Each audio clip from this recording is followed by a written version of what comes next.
All right. Hello, everyone, and welcome to today's webinar hosted by the Center for Survivor Agency and Justice. My name is Sarah Wee. I'm the project manager for CSAJ, and I'm going to take you through a little bit of housekeeping before we get started today while we let other attendees log on and get settled with us. So, you are joining us today for a webinar called Survivor-Centered Economic Advocacy, Expanding Our Approach to Safety, and we are thrilled to have both Katie von der Linde, an expert advisor with us, and CSAJ's own Executive Director, Erica Sussman. I'll introduce them in a little bit as we get started, but first wanted to give everyone on the line today a little tutorial. Just so that you know, this webinar is being recorded. Everyone is muted, but to be safe, you might want to mute yourself on your own line if you're able. We will post all recording and materials related to the presentation on our website after the seminar today. It'll be at csaj.org/webinars. You can also access it through the Our Work section on our website. And for those of you new to WebEx or who might need a little refresher, you should see a panel similar to this image in your screen where you can access all sorts of tools. We'll be using the chat function a lot today to get your feedback on what's going on. There's also a Q&A button. If you go to the arrow on the far right, you can open other panels. We'll do some polling as well, which should automatically appear once we take those polls. And you'll see that all of these panels sort of come and pop up as side boxes along your screen. If you need technical help, I'm here for you today, Sarah Wee, or you can send a private chat or question to the host or me, Sarah Wee. We will be taking questions during a sort of intermission, if you will, during the middle and at the very end of the webinar, but feel free to ask questions, talk to each other. Erica and Katie will respond as they're able throughout the webinar. You all can share information, but we will make sure to ask those questions for you at the midpoint and as well at the end, and provide any follow-up information that we are able to. So with that, I'm going to introduce our hosts and facilitators today. Erica is CSAJ's Executive Director, which is a national expert in developing curriculum and practical approaches to survivor-centered advocacy. We also have a national project called the Consumer Rights for Domestic and Sexual Violence Survivors Initiative under Erica's direction, which really focuses on partnership building and enhancing economic security for survivors. Prior to founding CSAJ, Erica worked as a senior attorney with the Pennsylvania Coalition Against Domestic Violence. She worked as faculty in both the Cornell and Georgetown University law schools and has done a myriad of other civil action and legal representations to support survivors' economic security and safety throughout her career. We also have Katie von der Linde, who has worked with CSAJ as an expert advisor for almost 10 years, I believe.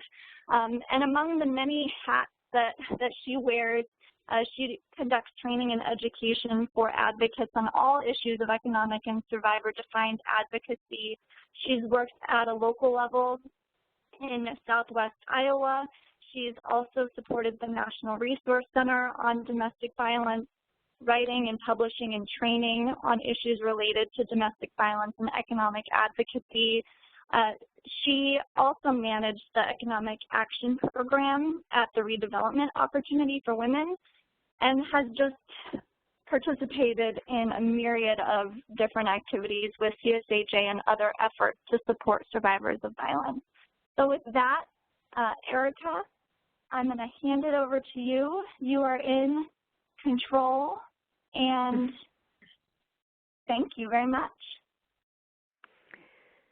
Thank you very much, Sarah. I appreciate the introduction and getting us started today.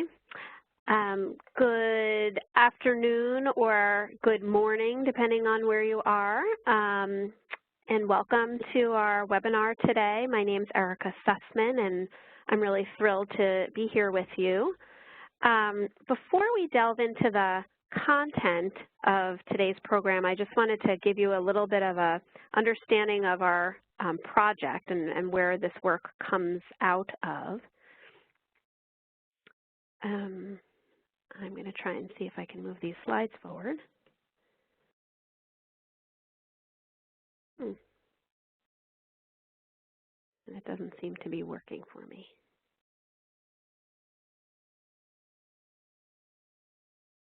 Oops, now it went forward too much.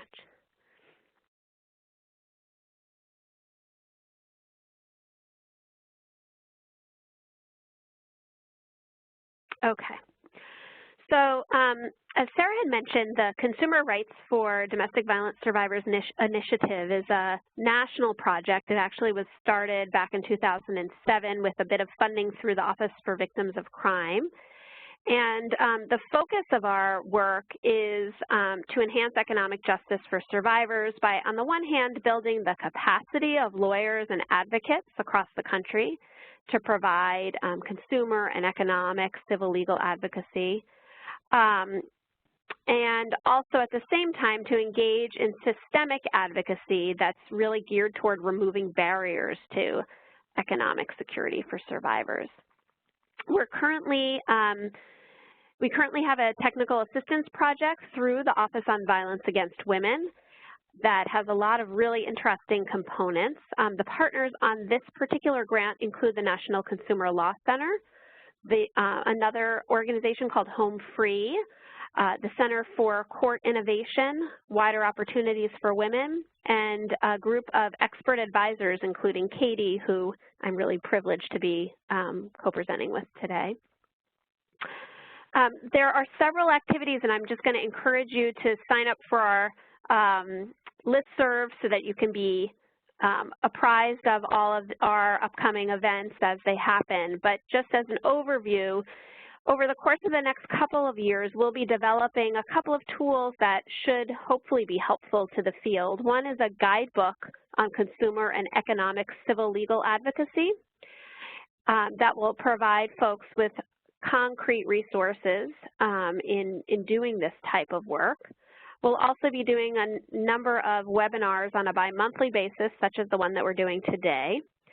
And another piece of our work that we'll mention a little bit later is our work with demonstration sites across the country. This is a real continuation of some of the context-specific work that we've been doing over the past 2 years, where we've been able to work with a handful of communities that are focused on building innovative projects geared toward enhancing economic security for survivors. And we'll talk a little bit more about that later. And here are the different sites in front of you: the Texas Council, the Women's Resource Center in Pennsylvania, Indiana Legal Services, Taxpayer Clinic, and now the University of Denver Law School Civil Litigation Clinic. So all of that work is work that will be continuing throughout the course of the grant and will be resulting in a report at the end. That is our work in the upcoming years, and again, I encourage you to check out our website and include yourself on our listserv.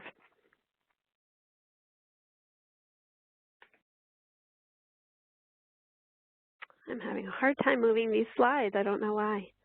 Okay, that takes us to the next set of slides, and I'm going to hand it over to Katie for a bit.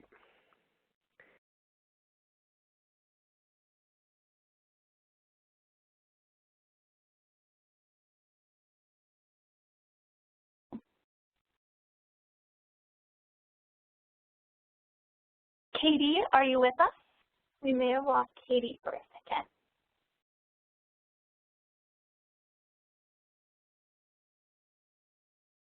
Okay. You know what I'm going to do while Katie tries to gain phone access again? I will delve into these couple of slides in the beginning.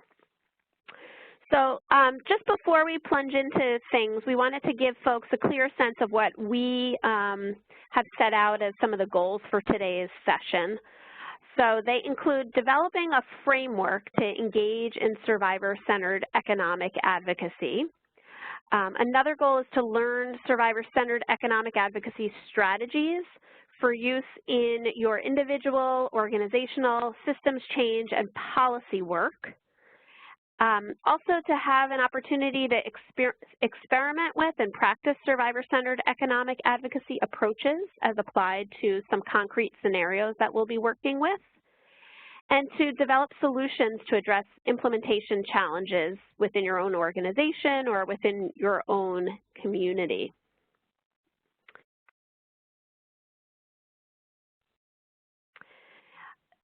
More specifically, when we walk away from today's program, you should be able to have some of the following in your back pocket.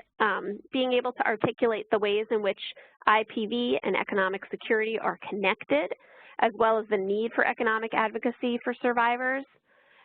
Being able to identify current gaps in meeting economic needs. Being able to define an overarching approach to survivor-centered economic advocacy that can guide your concrete work, identify ways in which you're already engaging in this work, imagine and begin to practice strategies that enhance survivor security on multiple levels, and brainstorm some practical solutions that can address some of the really tricky implementation issues that we will, I'm sure, inevitably discuss during the course of today's program. Let's try it one more time. Katie, are you with us?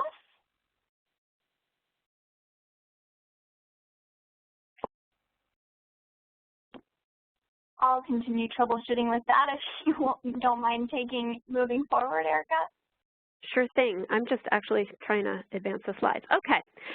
So we wanted to get a general sense. I know that we've got about, we have a large number of folks who are on today's call with us, and so I think it will be helpful for all of us to have a sense of who is joining us today and what all of our roles are.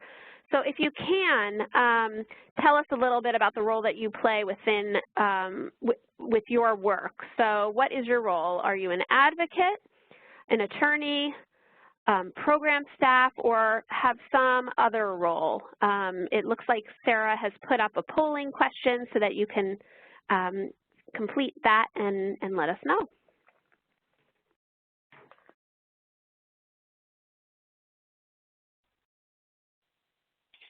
All right, and I'm going to let the last remaining folks answer, and then I'm going to close the poll. And you should be able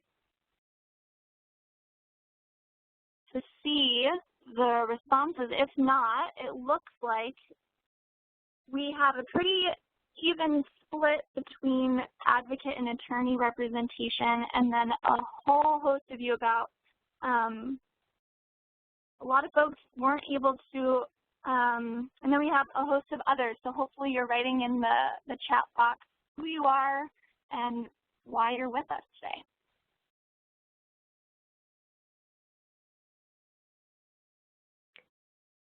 Okay, great. So we'd also like to know a little bit more about where you're coming from. So can you tell us about the type of organization? Hello? Go ahead, Erica. Okay, so we're wondering about the type of organization that you work with and the location, you know, where you work in the country. If you could do that in the chat box.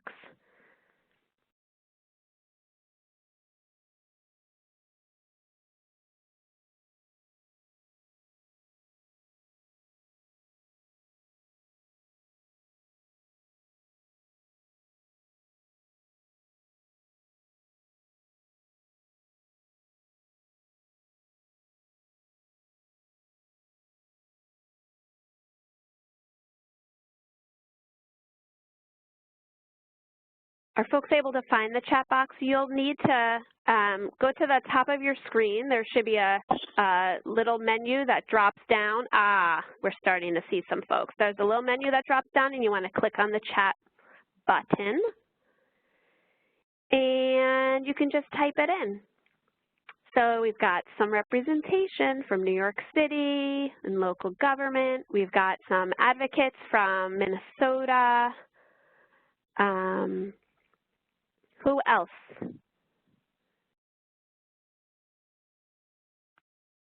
Okay.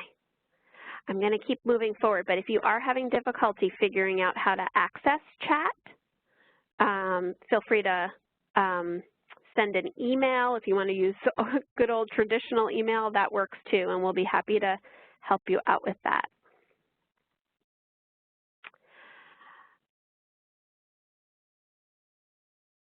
Okay.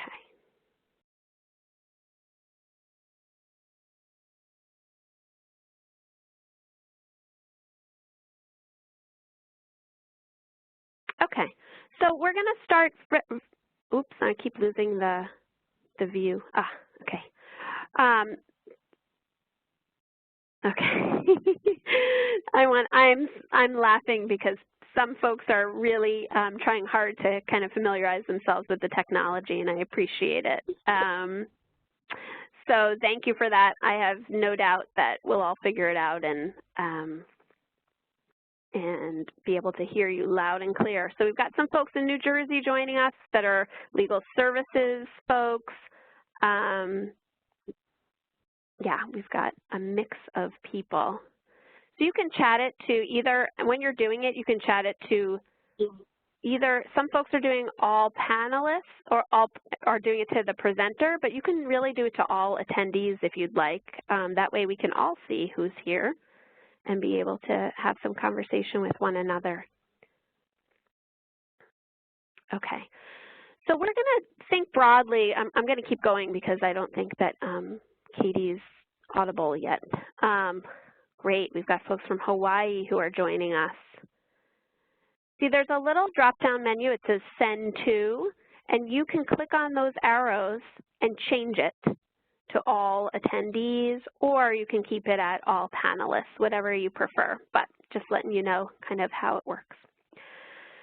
Okay, we're going to do a little bit of visioning in terms of this work. So if we can kind of put aside some concrete, black letter law issues or, the nuts and bolts of advocacy, and just think really broadly about some of these questions. The first of them is, and you can use your chat box for this if you wish, visioning about safety. So what does safety mean to you? Welcoming all sorts of thoughts about that.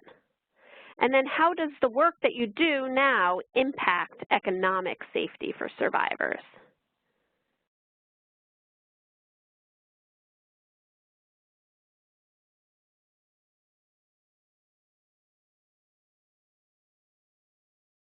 So for many people, safety really conjures up visions of home, visions of having a safe place to live, which of course involves all sorts of access to housing issues. It means not having to fear for your physical safety one person is talking about, as well as your economic and emotional safety. Sort of very generally, people are talking about freedom from danger and fear, feeling secure in all areas of your life. Some people might talk about access to resources as a way of having that level of safety, that access to being able to make some of those choices and be secure. So I want, if folks, we have a pool of very diverse advocates on this call, and so it would be really nice to hear from all of you and for you to hear from one another about the kinds of work that you're doing right now. So if you could kind of answer this question, which is how does the work that you do now impact the economic security of survivors? And I think there's probably a range of folks in terms of what kinds of work that we're doing.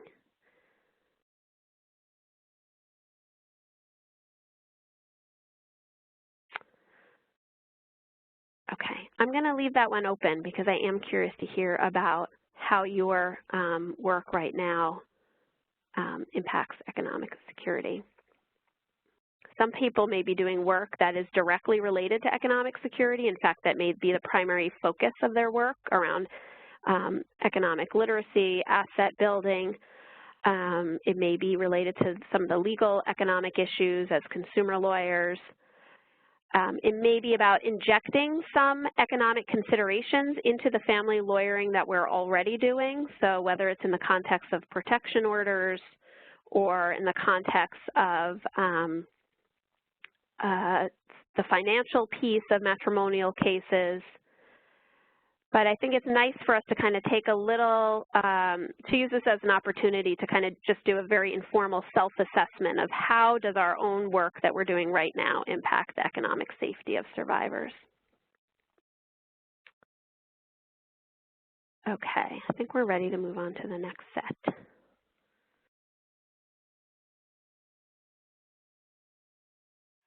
I'm going to ask you guys to just hold off for 1 second. Katie, have we gotten you back yet? Do you mind speaking? And I'm looking at the side, Sarah. It doesn't look like there's any sort of phone connection that she has. I see that. I'm wondering if somehow her phone has been disconnected. Yeah, I'll keep talking and chatting with Katie. Sorry to put you on the spot and have you carry this, Erica. Okay, so we're going to delve into, or at least start presenting a story so that we can have some of the raw materials for thinking about this work. And I love lots of the responses that are coming in, actually. Let me just take a quick moment to take a look at those. So some folks are talking about how many of the survivors that they're working with are not necessarily aware that economic abuse is a tactic of domestic violence, and so sort of this advocate is talking about their role as trying to highlight economic coercion in the course of relationship abuse. Another person is talking very concretely about how their work in tax and banking and legal advocacy aims to provide direct access to economic security for survivors by trying to address some of their concrete economic needs. Another participant is talking about ensuring that community-based domestic violence providers have tools and resources to provide individuals that they serve with financial development. So really trying to identify who those community players are. And somebody else is talking about collection from debt collectors is illegal and attorneys should file. Okay. So this person is really talking about some of the challenges around that survivors are facing in terms of debt collection. Erica, can you hear me? It's Kate. Can you hear me? I can hear you now, yes. Oh, thank you so much. Hello, everybody. I've been really enjoying hearing what's been going on, and I'm happy. Erica, do you want me to start with the story? Sure. Data story already? Okay. So I think we've got a good feeling for where everybody's going from and kind of understanding what's going on with where we are right now. We wanted to get a framework and kind of ground everything we're talking about today within a story. And so what we're going to be talking about is looking at this from a woman named Jada. And Jada may be like some of the clients you've seen or maybe not, but what Jada's situation is that she's a 23-year-old African-American woman, and she lives currently in an apartment with her son Jonah and her infant daughter Cameron. And Jada had been with her partner James for many years. Her partner James is the father of both of her children. And during that time in her relationship, she had experienced ongoing emotional abuse from James, controlling behavior in terms of money and economic work, and also sometimes some physical violence within their relationship. And so recently Jada was able to move out, and she is trying to make a go of it on her own. She is still in contact with James for custody arrangements, but what she's worried about now is kind of her ability to pay rent on her own, and she does not receive any formal child support from James. James does a pretty good job in IT, and he helps here and there with money, but he really isn't, she can't count on that money for him. Sometimes what he pays for is food or for clothes for the kids, but he doesn't help with the rent or anything like that. Jada's economic situation is further complicated in that fact that she was convicted of check writing fraud a few years ago, and this fraud was actually the result of James's economic abuse and kind of her feeling of desperation of what to do and how to move forward. She currently pays restitution on the charge and feels like that's one of her biggest priorities as she's looking at her economic situation. Jada also is a part-time dietary aide, and she has some challenges with her employment history due to abuse and from having young children. She'd really like to get more hours, but she has challenges with the hours that are available. And the person that's providing child care for Jada is her mother-in-law. So James's mother is the one that's providing child care, and she can't afford child care outside of that. So that is also a further control mechanism and a challenge with James. The other thing that's a big challenge is that James has been coming to her work now and then, and creating some challenges up at work. She works in a nursing home as a dietary aide, and James has actually interrupted the workplace and raised his voice in front of the other residents. So why we are telling you this story is because we are going to look at doing economic advocacy, survivor-centered, through Jada's story and the lens from what's happening with her. So what we're going to do now is Erica is going to talk a little bit more about the link between poverty and domestic violence in survivors' lives such as Jada's. Great. Thank you so much, Katie. So we just want to give sort of a background to some of these issues in terms of helping us think through ways of more effectively addressing the economic barriers that survivors often face. We know that the link between poverty and domestic violence is very well substantiated by researchers, by service providers, and of course by survivors of intimate partner violence themselves. Women living in poverty experience domestic violence at twice the rate of those who do not. In other words, 2 times as many women living in poverty experience domestic violence as women who are not living in poverty. We also know that more than 70% of women receiving public benefits have reported abuse by a former partner at some point in their lives. And we know that more than half of homeless women report having been physically assaulted by an intimate partner. So the connections are substantial.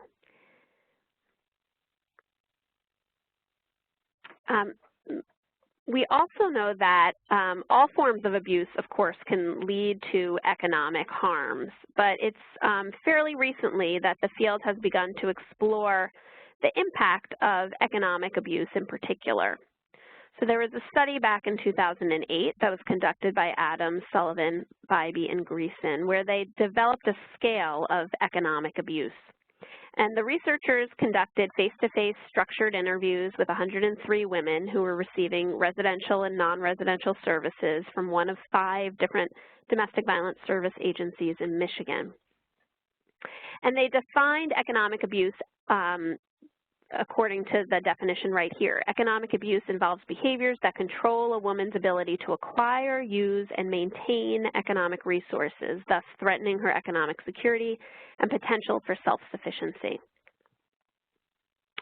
And what they found was, I think, pretty pretty affirming of what folks know from their work with survivors, what advocates know, which is that the majority of people who are experiencing intimate partner violence experienced economic abuse or economic coercion as part of that power and control.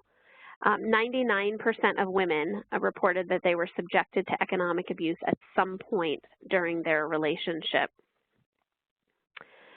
So I want to talk a little bit more about these two different definitions, right? Economic control versus economic exploitation. So batterers can often engage in behaviors that are geared toward extending control over survivors through economic means. So they can prevent survivors from acquiring resources by interfering with their employment or their attempts to get further education, right? Turning off an alarm clock the night before an interview, or interfering with their child care so that they're unable to get to work or school, showing up at a workplace.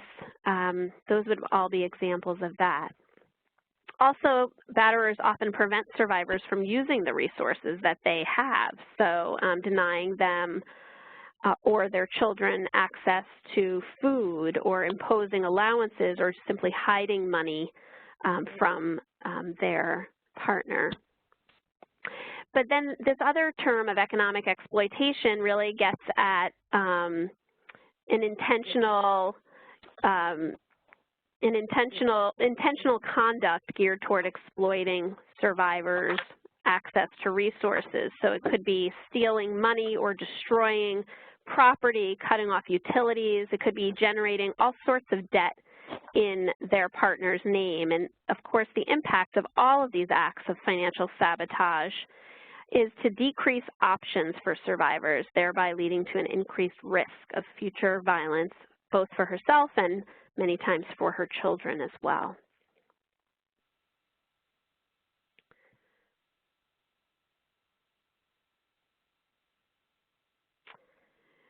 So what are the implications of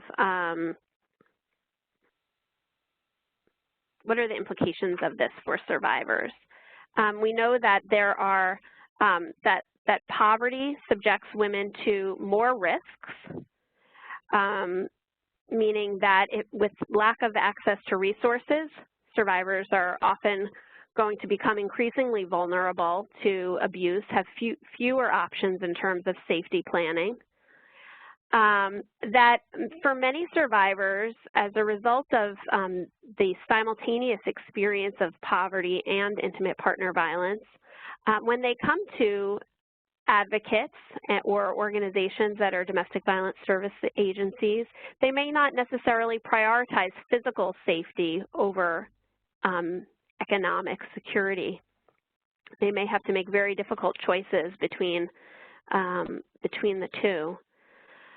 We also know that that survivors who are living in poverty often may remain in contact with their abusive partners, and that this really challenges us as advocates to be cognizant of that fact that, that particularly when a survivor has a child in common with an abusive partner, they're going to have to develop strategies that protect against some of the risks that come from that. And we also know that survivors who are living in poverty are going to be affected by the consequences of all sorts of life events, consequences for their abusive partners. So things like unemployment is really going to have an impact on survivors as well, even if it's unemployment of their partner, because access to resources is so critical.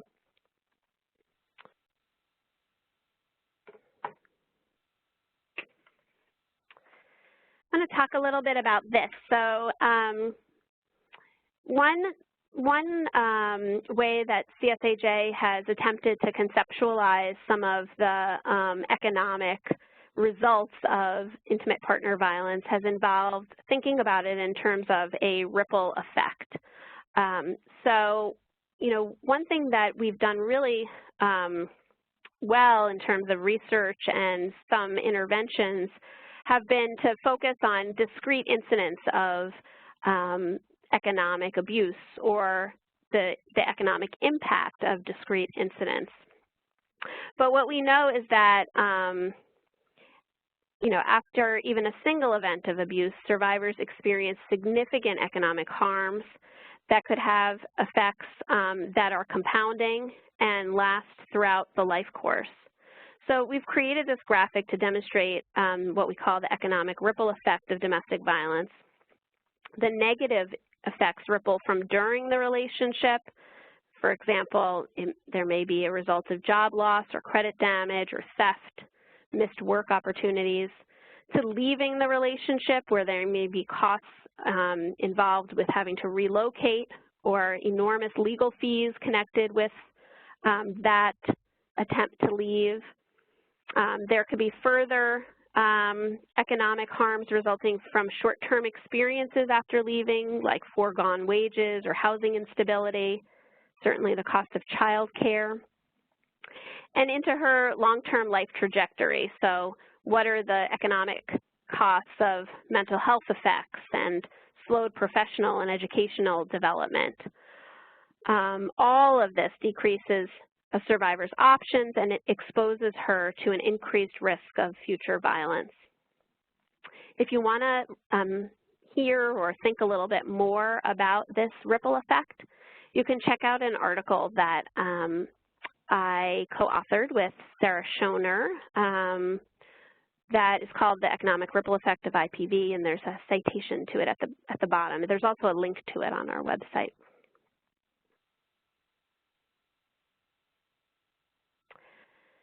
So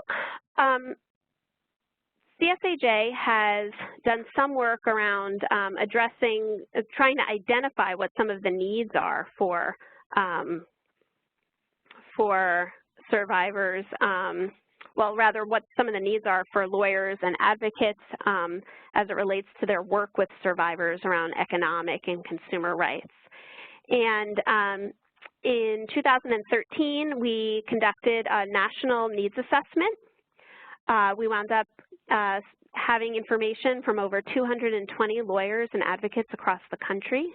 They were both consumer and domestic violence lawyers and advocates who do some either consumer rights or domestic violence work. And what we found is that both groups of folks are doing overlapping work in some respects, but there is a gap in intersecting expertise. What we learned is that domestic violence advocates often do not do the following. First, address the ways in which coercion manifests as economic abuse. So while we sort of as a violence against women movement have a real understanding of coercive control as it relates to physical safety, we haven't been able to really integrate that in as much of a way as is required to adequately address the economic harms that survivors are often facing. Oftentimes, domestic violence advocates are not necessarily screening for economic issues that require more technical expertise. So, for example, while we may ask about budgeting issues or more general economic issues around credit, we may not do as detailed of a job around more technical consumer rights issues like bankruptcy or foreclosure or tax. And we also found that there was a real dearth in terms of addressing, having organizations addressing the institutionalized policies and protocols and practices that we believe are required to encourage collaboration between domestic violence and anti-poverty experts.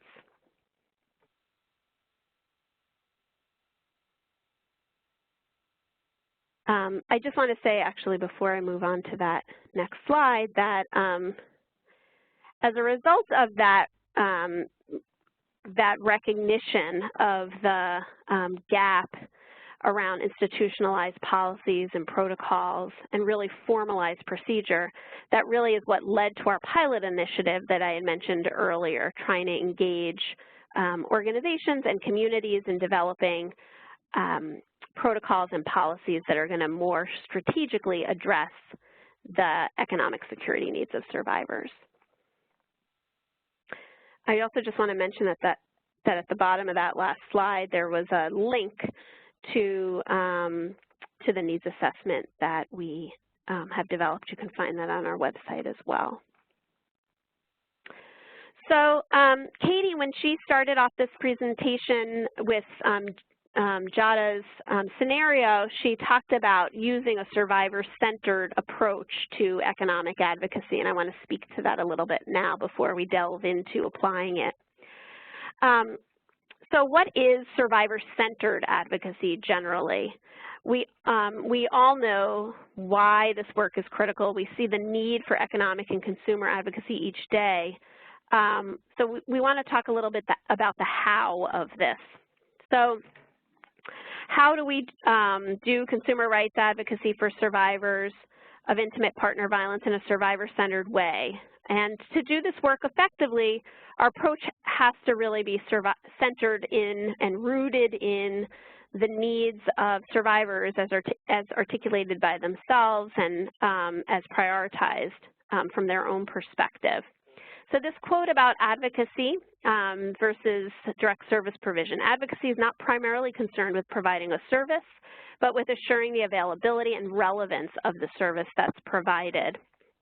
So the shift to service provision that we often find happening within communities where there is sort of a professionalization of domestic violence, that kind of shift to service provision is in many ways detrimental to survivors, right? With service delivery, the service, whether it's the protection order case or the bankruptcy case or whatever it is that a service provider is doing, the service determines what's offered.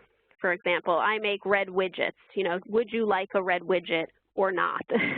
That's what's guiding the service, as opposed to advocacy. So with advocacy, the needs of the client or the survivor drive the process. Through a skillful advocacy process, we learn about her individual context and her priorities so that together we can explore whether she wants red, blue, or green widgets. We think creatively about strategies that are going to access all of those options in a way that feels safe and that fosters her economic security at the same time. And this type of survivor-centered advocacy is really based on the idea that our best work and the best outcomes for survivors come from working in partnership. So this really challenges, particularly I think those of us who are lawyers, to think about notions of who is the expert, because under this framework, when working in partnership, the survivor holds expertise alongside the lawyer or advocate. The survivor is the expert in her own life, in the risks and the prior strategies that she's implemented long before she meets with us. And the advocate and the lawyer is the expert in the remedies, the legal processes, the systems, and all of that. And together we combine our expertise. We know that this kind of survivor-centered model works because of some research that's been done. For one example of that would be this piece that's cited here by Chris Sullivan et al. That talks about the effectiveness of a survivor-centered model, in which really what they found was that those survivors who were working with advocates who use this kind of model had less difficulty obtaining community resources over the course of time. They experienced less violence over time, and they also reported a higher quality of life and higher levels of social support.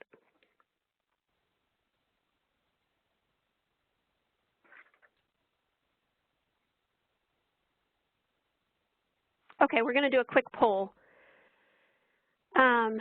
before we delve into the application of survivor-centered advocacy to economic needs. How comfortable are you in discussing the economic needs of survivors with survivors in your work? Not at all comfortable, somewhat comfortable, neutral, fairly comfortable, extremely comfortable.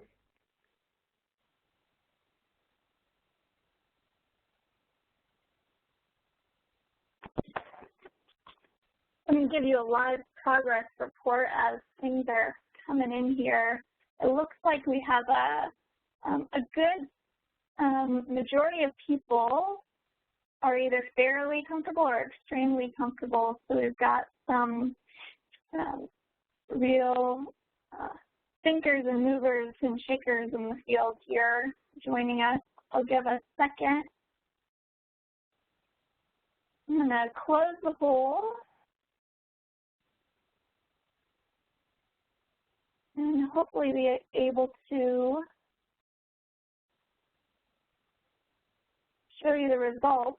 As that pops up, basically what we know is that a few of you are a little on the neutral side, but a good majority of you feel pretty comfortable discussing these needs, so that's really helpful moving forward.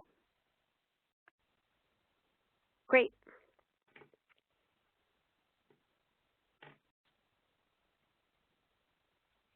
Okay, I'm just trying to get to the next slide here.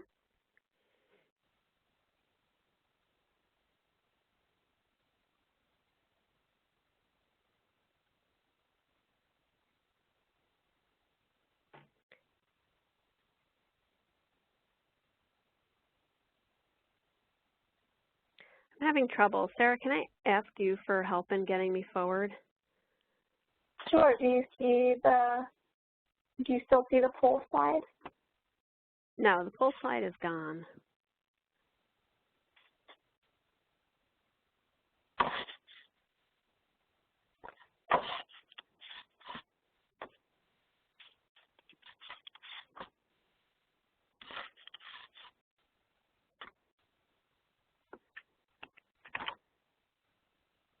You should be on the next slide. I'm not sure. Are you able to see it? I need to go one forward. Great, thank you. Okay, so Survivor-Centered Economic Advocacy is really addressing both the physical and the economic safety needs of survivors. It's coming from an understanding that domestic violence and poverty are interwoven. Significant numbers of low-income women are battered, and the violence that they experience can make the climb out of poverty impossible. And poverty, in turn, of course, makes it more difficult to end violence against women and to recover from its effects. So there are a couple of pieces to engaging in this kind of work. It starts from the understanding that there really is no safety without economic justice. For a long time, the primary focus of efforts have been on have overlooked the basic needs of survivors while just addressing the physical safety piece.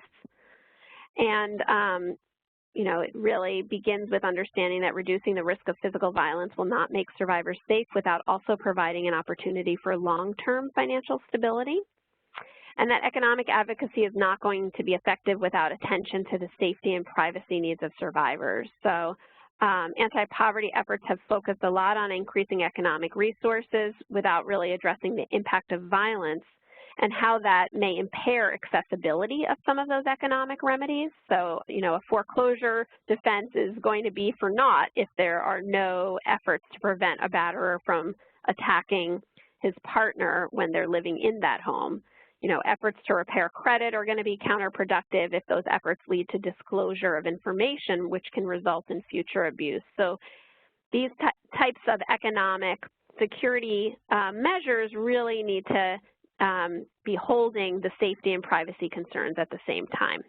And that's why a partnership between the domestic violence and anti-poverty fields needs to attend to the ways in which both physical and economic risks facing survivors fundamentally shape their opportunities for securing safety.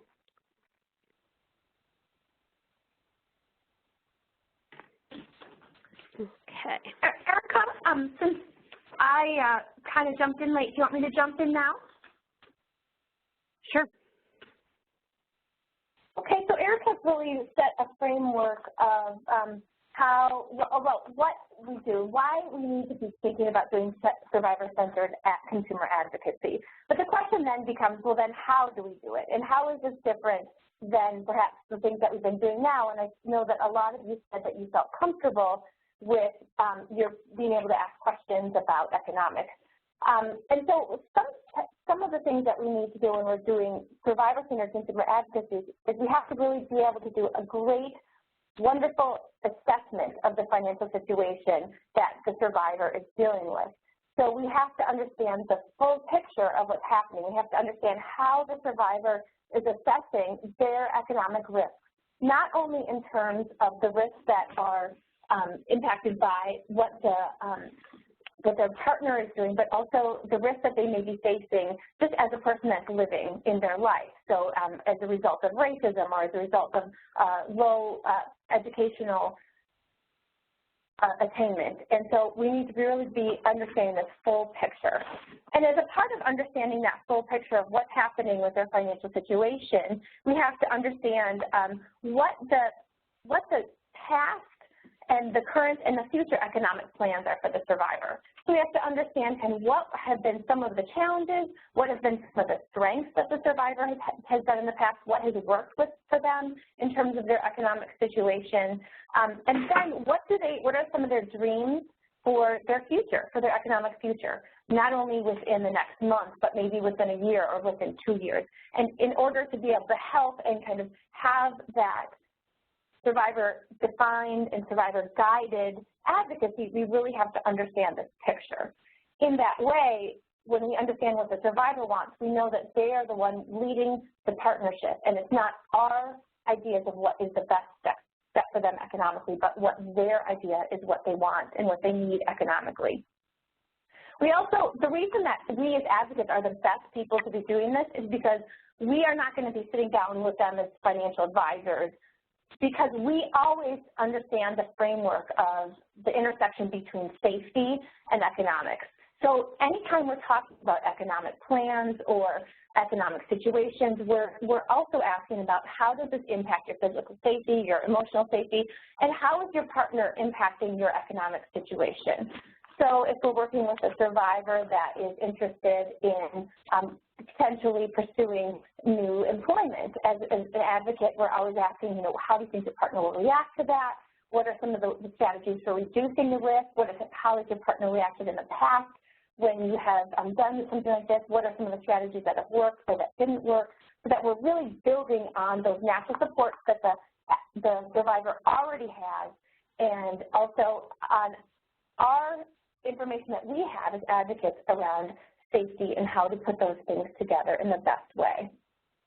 We're also trying to create strategic partnerships with the survivor all the time, so that sometimes we have information that we want to add to what the survivor knows about the situation, but we're not telling them what to do.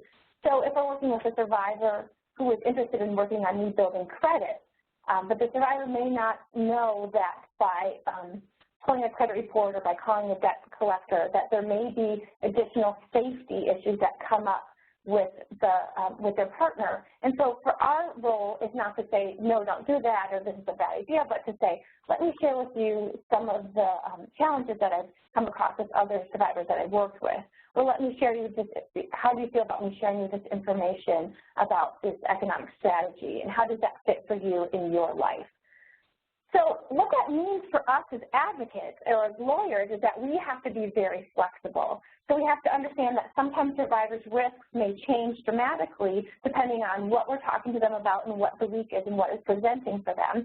And we also have to suspend our judgment, because oftentimes when it comes to economics, we may feel like there's a clearer picture of what's right and what's wrong to do.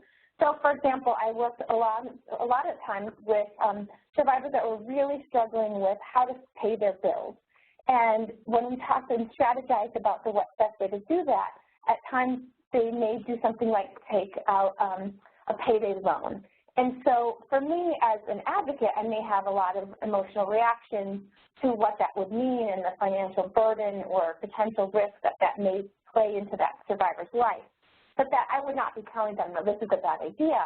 Because the expert, she may know that this is what's going to get her through this next 2 weeks, and that is going to be able to help her be as safe as she possibly can. And so my role as her advocate, doing survivor-centered economic advocacy, is to talk about, doing a very frank, honest and compassionate way about what are some of the potential challenges that come up from doing a payday loan, and how does that influence her risks and her decisions, so that she's making the best educated decision that she has with the information that she has in her own life and the knowledge that she's moving forward with.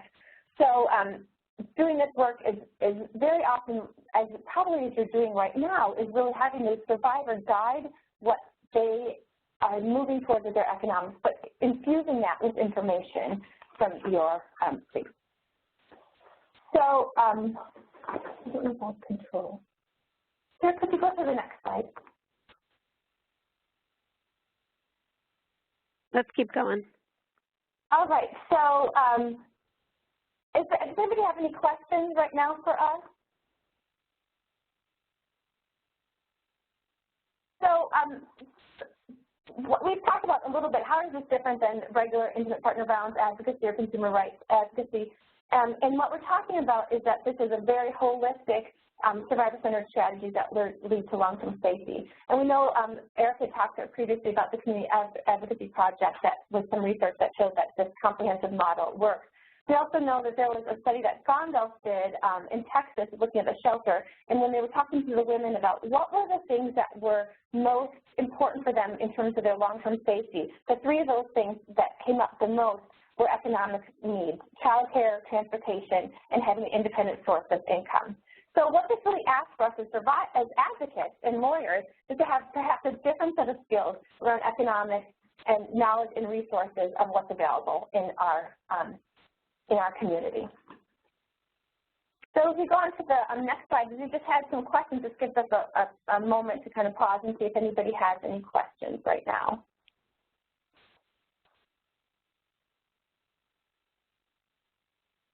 So I don't see any questions coming up, but I hope that you will feel that you can continue to ask those as they come up. So we are going to move forward and kind of looking at this idea of survivor-centered consumer advocacy. What are some of the challenges, some of the benefits of doing that, and the strategies? And we're going to look at this through the case study that we talked about earlier. So as we think about this, as we're going to do a little chat too, what for you all are the main barriers or challenges that you face providing economic advocacy in the environment that you're in right now? What are some of the things that make it more challenging for you?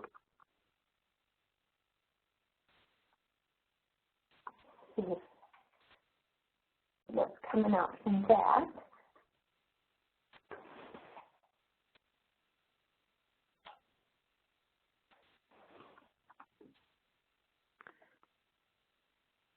We had a comment about obtaining a credit report yes. and how that can contain some private information that victims or survivors might not want to share. Yes. So somebody asked about kind of about the risk of obtaining a credit report that the victim's address will be recorded, and the abuser gets a hold of this, that they'll have their address. I think that's a really great point, and that is, again, another thing to strategize around with the survivor. If I'm ever working with a survivor around credit, we'll talk about that. Does your partner have your Social Security number? Do they have a friend or somebody that you think that they would be able to get access to your credit report? And we can strategize around that. So one of the things that I've done is have partners in other areas that have pulled credit reports for us. So if I have a friend that's an advocate that's working in Texas, I get my the client to sign a release, and we can use the address in Texas. But again, we also have to talk about that with the survivors and talk about what does it mean for them to be having another address on their credit report. It sounds like some of the other folks are talking. Folks are talking a little bit about some of the barriers facing, people who are marginalized in multiple ways, such as folks who have criminal records and some of the barriers that prevents to employment. I just want to mention that CSAJ actually has a resource on that particular form of advocacy that you can access around employment barriers for survivors with criminal records. But that is absolutely a very real one for many folks. Some folks are talking about programmatic barriers in terms of trying to convince the people who hold the power within your agency that this is part of your work. So that's sort of an organizational barrier. Some folks are talking more about lack of time and staff resources. Somebody else raises the challenge of translating this philosophy into practical terms for folks, especially those who occupy kind of organizations that are very bureaucratic in nature. Child care is another one that's popping up. How do you work and access more income when you have such barriers in terms of trying to provide for child care? Yeah, and I also see several people have mentioned issues for advocating for undocumented women, and how do you deal with that when they don't even have a credit report and deal with that. So a lot of you brought up really, really great questions and kind of the challenges that we provide. So Sarah, can we go to the next slide? So some of the things that you mentioned today in your challenges are some of the places where we work, our organizations may be very compartmentalized. The other thing that may be challenging about doing survivor-centered advocacy work is that there is no exact formula on how to do it, and it takes a lot of creativity and potentially new ways of looking at the issue. And because of that, the work can be very long-term and time-consuming. And I know a lot of you also mentioned the time that is related in terms of your work and not necessarily having that long-term work. And we also talked about this a little bit earlier, this kind of challenging this traditional idea of the advocate or the lawyer as the expert, and this really recognizing the survivor as the expert. We'll go to the next slide. So some of the strategies that we've used over the years to address some of these challenges have been myriad. So I'm wondering if in chat, if any of you want to, or thinking about some of the ways that you've addressed the challenges of doing survivor-centered advocacy. One of the strategies that we've talked about is creating bridges within our organizations and between organizations.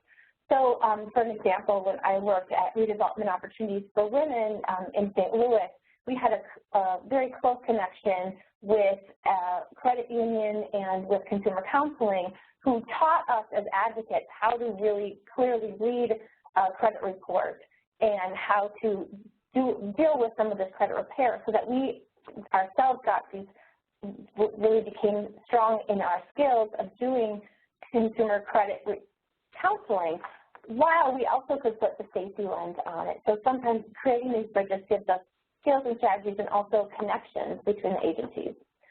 We also know that a lot of the work that we do sometimes in the shorter term serve as more of a Band-Aid, and by doing this long-range economic work that looks at long-term safety, while it may take longer in the beginning, that it can be really life-changing for survivors, that really may be able to create some real change in their lives that will increase their safety as a result of these strategies that they're working with. So Erica had already talked a little bit earlier about the demonstration projects that CSAJ is working with, and so we hope that you can stay tuned as we present this information over the next year or two, and what comes out of that project. And those demonstration sites are really working on this partnership idea and how to be creative within our community models of partnering to do more comprehensive economic work with survivors. We also know that when we start looking at this work and working with survivors on that, we start seeing that this individual work that we're doing with survivors is helpful for each person, but that we see these larger systems issues and policy issues that are really making it challenging for survivors to get long-term safety, and this helps us kind of get rooted to do some systemic advocacy to really create larger system change in order to help survivors. Let's go to the next slide.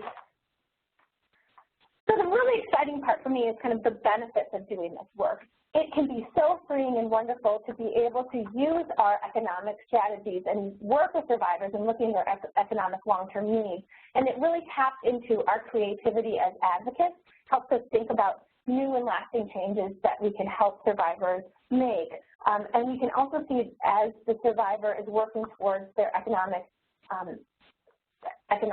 stability, that they are also getting benefits in their life, and we can see this long and lasting change. It also kind of helps survivors have some resources and know kind of what some of the strategies are that they've been working with. And it also creates longer-term strategies, as we've been talking about. One thing I think is also really helpful that I worked with advocates is that it really helps advocates understand that we don't have to have control over what survivors are doing. So by giving strategies and tools, we are really giving that over to the survivor, and they then become the expert, and we get to be humble in our advocacy as we see them start taking over this work and having skills to be able to really do it on their own and move forward. It can be really exciting. So as we're looking at this, move to the next slide, that we are putting the pieces together for Jada's story. So kind of what we talked about earlier. We had talked about Jada's story a little bit earlier, so we'll remind you that she is a survivor that is living alone in her apartment with her 2 kids, and that she is doing some collection accounts. So we're pretending right now that as an advocate, you have met with Jada before, and you are sitting down to talk with her now, and in this next time that you're getting together, she is coming to talk with you to deal with some of these current issues in her life. And she comes and sits down to talk with you and says that she has recently been issued court papers that name her as a defendant in a debt collection lawsuit, and that she's very concerned about this. She's also really worried because she doesn't have money to both pay the debtor and her rent. And so she's worried, should she not pay her landlord for a while and pay this debt collection, or what should she do? She's also worried because she's received a verbal warning at work because James came into the nursing home and refused to leave until Jada could talk to him. She's also really frustrated because James she just found out she went to file her taxes and put her kids as her beneficiaries, and she found out that James filed the taxes first and put the kids as his dependents for his return. And she also is kind of frustrated because she wants to have a bank account for her direct deposit for her paycheck and for safety, but she hasn't been able to get bank. So if you're thinking about sitting down and meeting with Jada as her advocate, what I first want you to think about is, if we go to the next slide, what are some of the things that you would want to ask Jada? So I want you to think about, just as reflecting, not necessarily what you would do first, but what would you want to ask her? What would you want to know about her safety? What did you want to know about her strengths? What would you want to know about her actual financial situation as you were moving forward with Jada?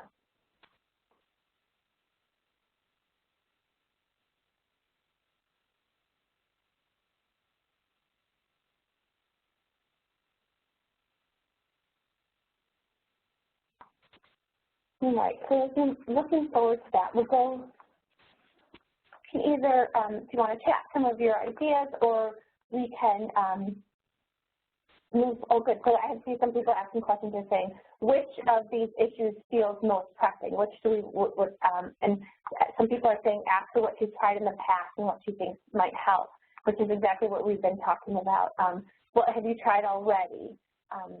We'd want to know if James, to go after James legally, would she fear for her safety? So a lot of you are thinking really about the components of safety and economic work. So if we go to the next slide, have some possible questions that we could ask Jada. And so we can just put these all out right now. So the things we want to know is just understanding. So you have all of these things going on for you right now, Jada. What for you is your biggest financial worry right now? We'd want to have her maybe tell us more about your financial situation. What is she doing well when it comes to her money right now? What does she actually want to get out of our time together? Is she hoping that to deal with the tax issue? Is she wanting to deal with the actual court case right now? Then, as you were talking about earlier, what did she talk about with some of your questions? How does she react if James brings up financial topics? What are some of her concerns with James and her safety? And also then talking about, as you were talking about, what were some of the financial concerns you've had in the past, what has worked, and then thinking about what would she like her life to look like in a year. So some of these questions come actually from some work that Erica did and came up with this consumer rights screening tool for domestic violence advocates and lawyers. And if you want to look at that, there is a link to that as well. So as we're talking with Jada and we get some more of this information, and get some ideas. The other thing then we come to is what can we do to assist Jada in this situation? What are some of the strategies? What are some of the economic strategies that may be most helpful as we're moving forward with Jada? So if you kind of want to think about that. I know some of you had said in the chat that you want to know if there's security at work. So one of the things you might want to be doing is safety planning around work and how safe is it for her to talk with her employer about the safety at work. So if we go to the next slide, kind of thinking about some of the strategies, what could we do with this? So one of the things we might be able to do with Jada is talk with her about what are her rights or responsibilities for her debt collection lawsuit. So she may think that if she doesn't pay this debt collection lawsuit and she pays that instead of her rent, that may be the most pressing need, whereas she may be able to find a lawyer through her local legal advocates that may be able to help her with her debt collection lawsuit. Might want to talk with her about her employment rights and what her, as somebody was saying earlier, strategizing about some of the safety. Looking at some tax options for Jada. So do we know any tax attorneys? Are we familiar with some people that could help us with the tax situation? We'd also maybe want to talk with Jada about expanding or creating her cost of living plan or her budget to discuss safety issues, discussing her strengths. We want maybe talk about her ordering her credit report, which we would talk about some of the safety issues involved in that. Potentially, what are some of her safety concerns right now, and what would be some of the remedies that may help her with her safety concerns. And then we also may be working on her goals for the future, and then talking about the possibility of getting her banked. So are there community programs that may have a program where she can attend classes and by going to those classes and become a part of a bank, or is there a credit union where she could work with?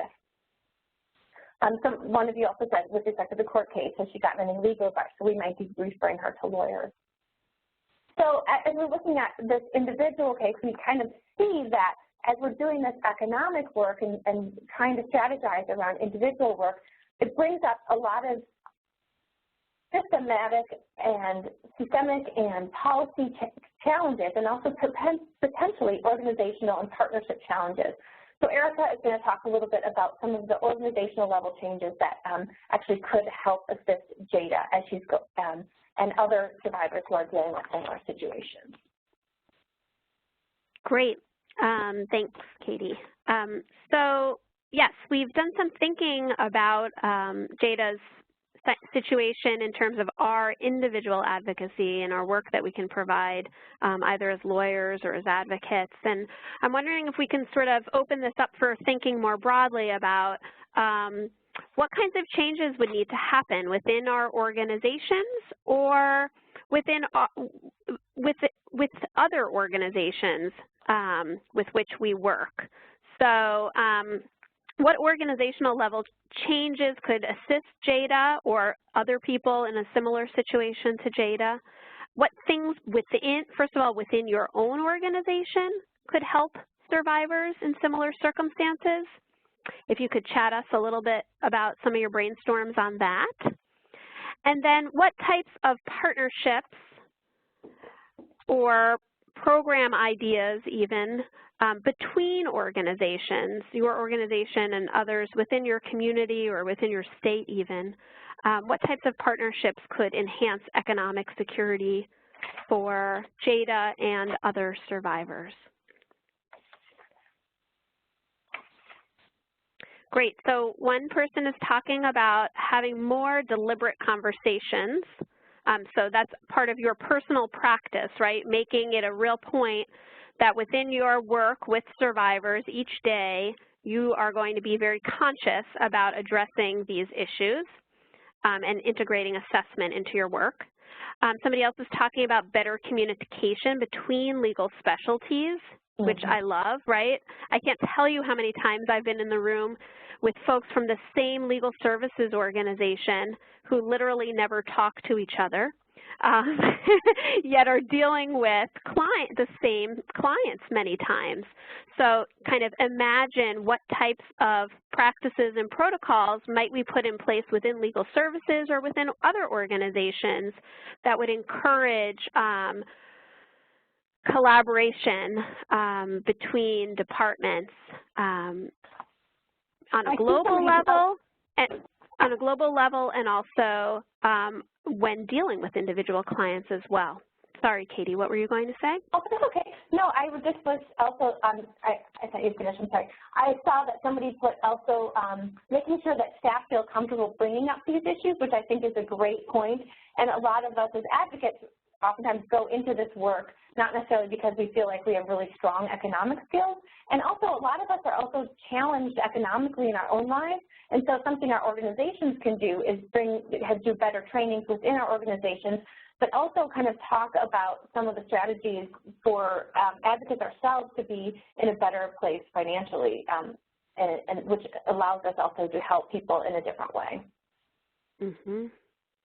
Yeah, another great idea is because we know about the importance of income as being the biggest predictor of intimate partner violence, access to income. One person is suggesting partnerships with job developers to have access to job opportunities and to cross-train on domestic violence and employment issues so that those folks who do have the ability to provide greater access to jobs are also cognizant of the safety and privacy issues facing survivors.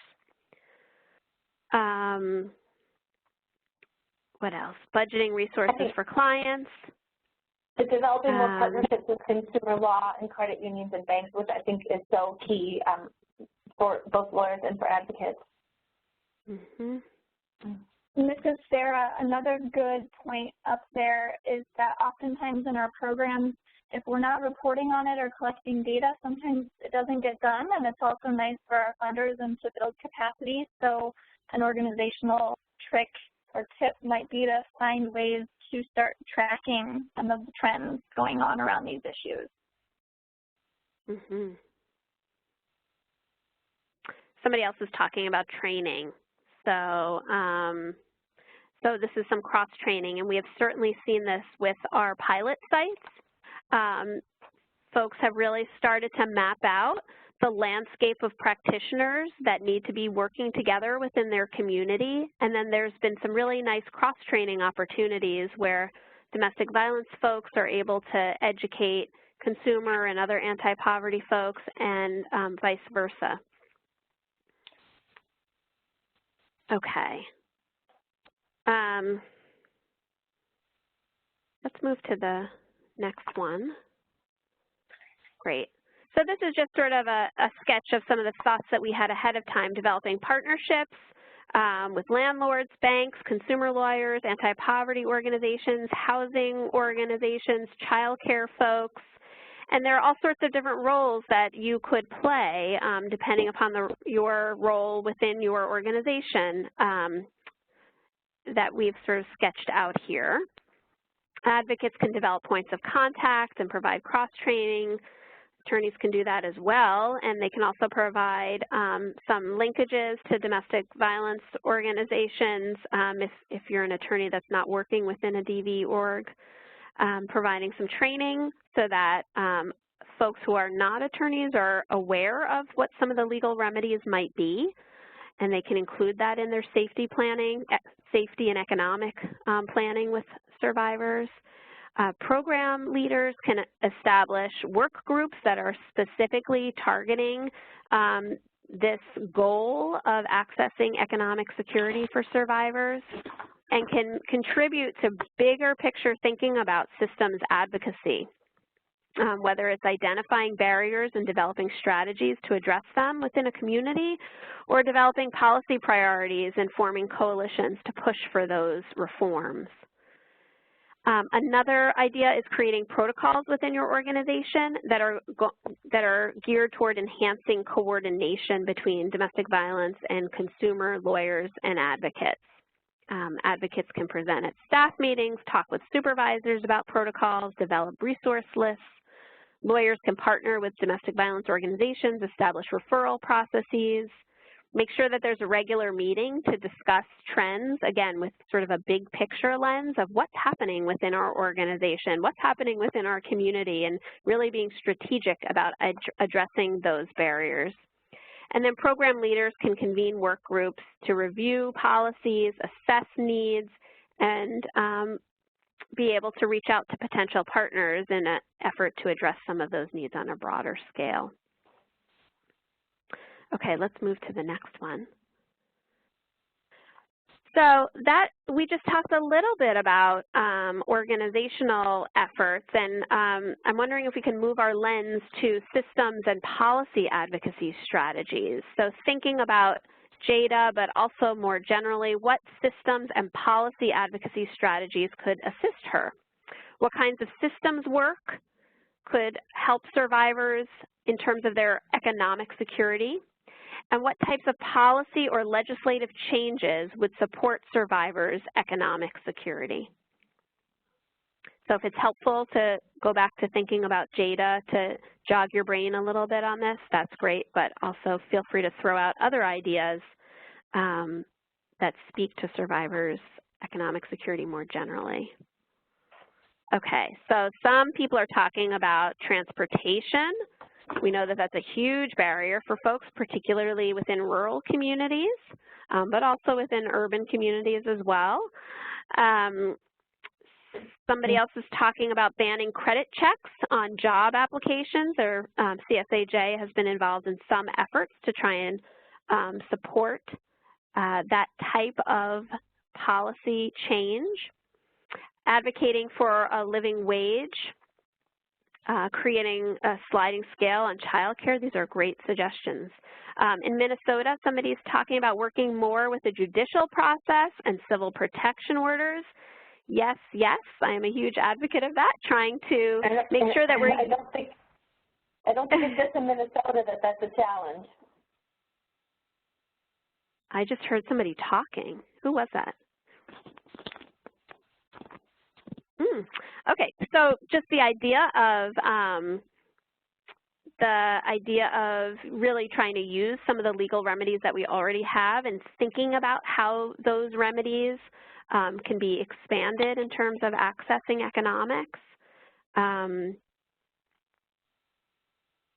School applications, yeah.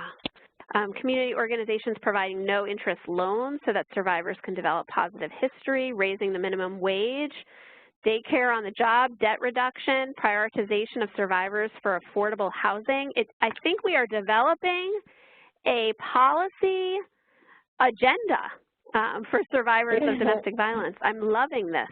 Thank you all. Raise the minimum wage. IDA accounts, somebody talks about developing those. I know, Katie, you have some experience with doing that, having done that in with Roe. Yes, absolutely. Child supports and some of the safety considerations there, right? So we know that there are oftentimes some safety issues emerging around cooperation, the cooperation requirement for being able to get child support and trying to remove that when domestic violence is involved. Great ideas. Okay, can you move to the next slide for me, Sarah? I'm sorry.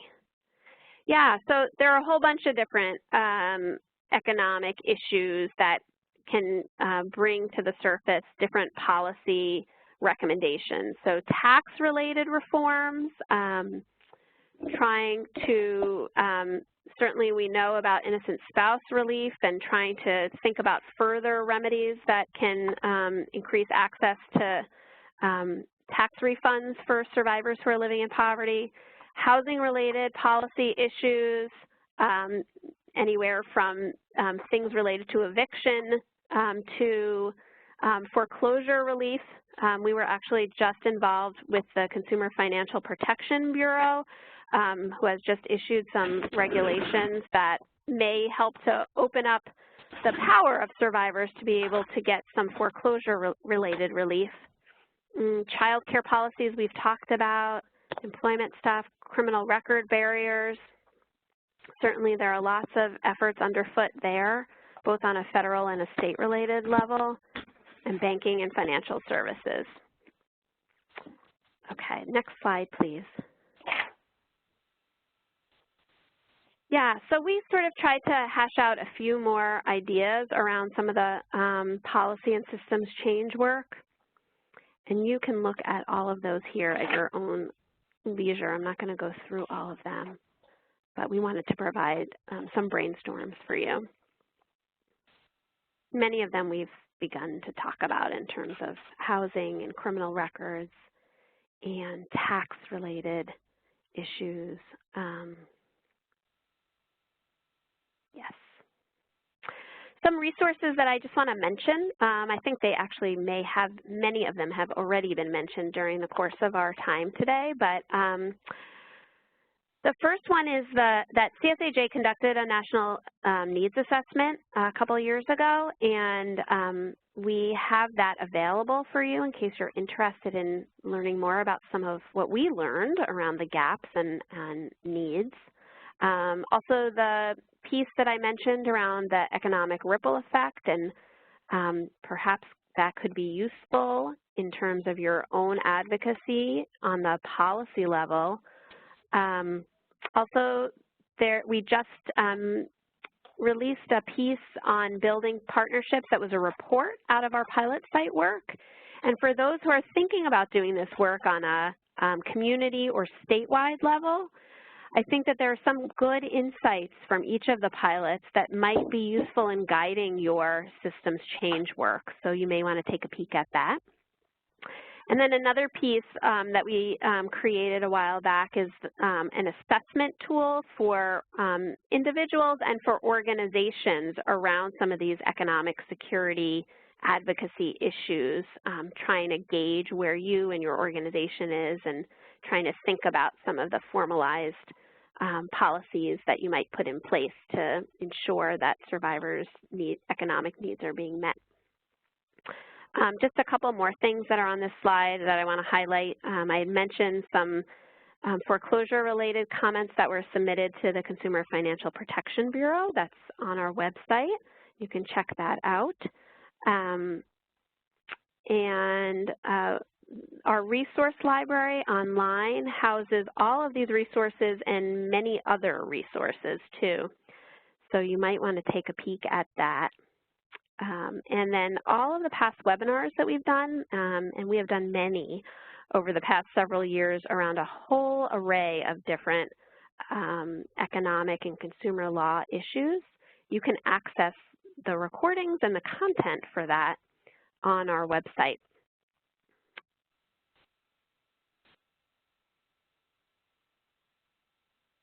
Katie, do you want to jump in here? Sure. So we just want to close kind of making the final pitch of like, why are you the right person to do this work? And first of all, the fact that you're interested enough to be on this webinar and the amazing ideas and experiences that you have shared on our chat just lets me know that you are all ready to do this work. You have already been thinking about it. You have knowledge and skills in at least one of the areas in intimate partner violence advocacy or in some consumer law. So maybe as we wrap up today, if you could spend some time to think, I know it's hard to pause after a webinar, but if you just get a moment and think about what do you bring to the table? Why are you the right person to do this? How are you already doing it? Who supports you in this work, or who could support you potentially if you ask them to do it? Who are some of the mentors that you have that could help you do it? And what are some resources that you need in order to use this approach? So we just really appreciate the time that you've given today and the commitment that you're making to survivors and their long-term economic and safety for the future. So thank you very much. It looks like we're getting some questions about resources, so we'll be sure to provide access to the resources that are shared, including the webinar and the slides, and you'll be receiving an email with all the details. Great. Unless there are other questions, I guess just the one last thing I would want to add is that if you have concrete things that come up in your own practice around this, we do individualized technical assistance, and we're able to connect you with expert advisors across the country on this, so don't hesitate to email us. Right here is our email address, and we love to hear from you, so please do be in touch. Thank you all for participating today.